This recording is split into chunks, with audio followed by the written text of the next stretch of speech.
శ్రీరామ కళ్యాణం భద్రాచలంలో అభిజిత్ లగ్నంలో చేస్తూ ఉంటారు. నిజానికి అభిజిత్ లగ్నం అంటే ఏమిటో ఈ వీడియోలో తెలుసుకుందాం.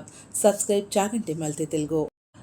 అభిజిత్ లగ్నం అంటే సూర్యుడు నడినెత్తి మీదకు వచ్చేటువంటి సమయం. ఇది దోషరహితమైనటువంటి ముహూర్తంగా చెప్తూ ఉంటారు. దీనినే గ్రామాల్లో గడ్డపార ముహూర్తం అనేటువంటి పేరుతో కూడా పిలుస్తూ ఉంటారు. అంతటి గొప్ప శక్తి కలిగినటువంటి ముహూర్తమే ఈ యొక్క అభిజిత్ లగ్నం. శ్రీరామనవమి అంటే రాముడి పెళ్లి రోజు మాత్రమే కాదు, ఆయన యొక్క పుట్టినరోజు కూడా. పాంచరాత్ర ఆగమ శాస్త్రంలోని పరమపురుష సంహితలోని శ్లోక ప్రామాణికంగా రాముడి యొక్క కళ్యాణ ముహూర్తాన్ని పండితులు నిర్ణయించారు. అదే చైత్ర శుద్ధ నవమి.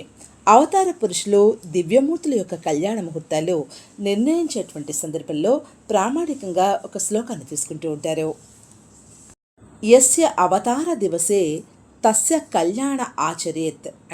పరమపురుష సంహిత ప్రకారం ఏ రోజు జన్మిస్తే ఆ రోజు కళ్యాణం చేయడం ఆనవాయితీగా వస్తుంది. రాముడు జన్మించింది చైత్ర శుద్ధ నవమి కాబట్టి రాముడి కళ్యాణమైనటువంటి పుట్టినరోజును కూడా ఆ రోజు నిర్వహిస్తారు.